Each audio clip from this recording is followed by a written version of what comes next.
Bonjour, dans cette vidéo, nous allons voir de façon simplifiée ce que sont les réseaux informatiques. Pour commencer, on se pose la question de savoir comment peut-on échanger des informations entre deux ordinateurs. Avec une clé USB, on peut transférer les fichiers d'un ordinateur à l'autre, mais c'est fastidieux. L'autre solution, c'est de relier les ordinateurs entre eux.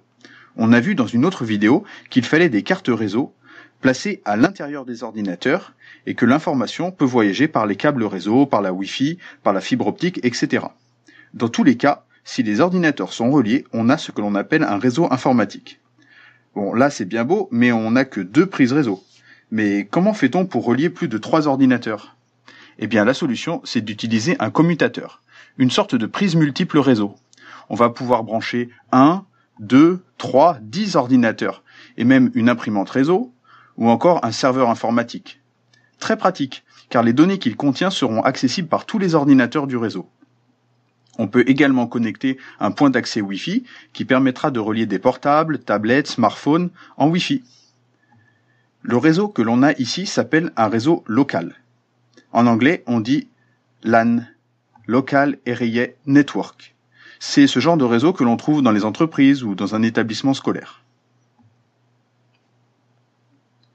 Dans le cas où on a un deuxième réseau local assez proche que l'on souhaite connecter au premier. Comme il s'agit de 2 réseaux différents, il faut passer par des appareils appelés routeurs, qui vont permettre d'interconnecter les réseaux entre eux. Ici, on a ce que l'on appelle un réseau urbain. On dit Metropolitan Area Network en anglais. À la maison, on possède également un réseau informatique. Sauf qu'au niveau du matériel, le routeur, le commutateur et le point d'accès Wi-Fi sont réunis dans un seul appareil, que l'on appelle la fameuse box, qui veut dire en anglais boîte. Et dedans, il y a un routeur, un commutateur et un point d'accès Wi-Fi.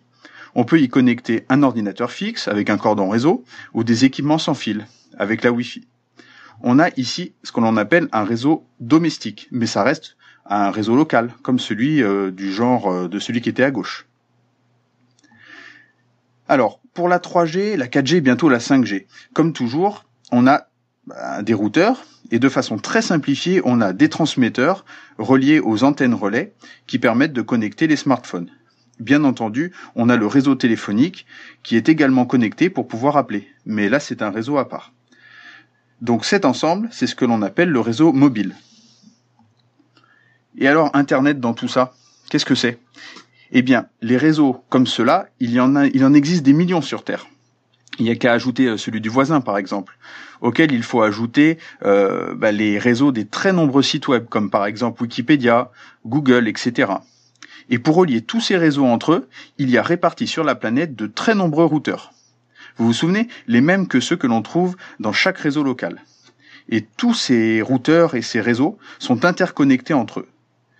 Et là, on a ce que l'on appelle le réseau étendu, The Wide Area Network, la toile mondiale. Vous l'aurez compris, c'est ça Internet, le réseau des réseaux, qui nous permet d'échanger des informations, des messages, des pages web d'un bout à l'autre de la planète, et tout ça en quelques secondes. Voilà, maintenant vous en savez un peu plus sur les réseaux. Merci d'avoir écouté et à bientôt.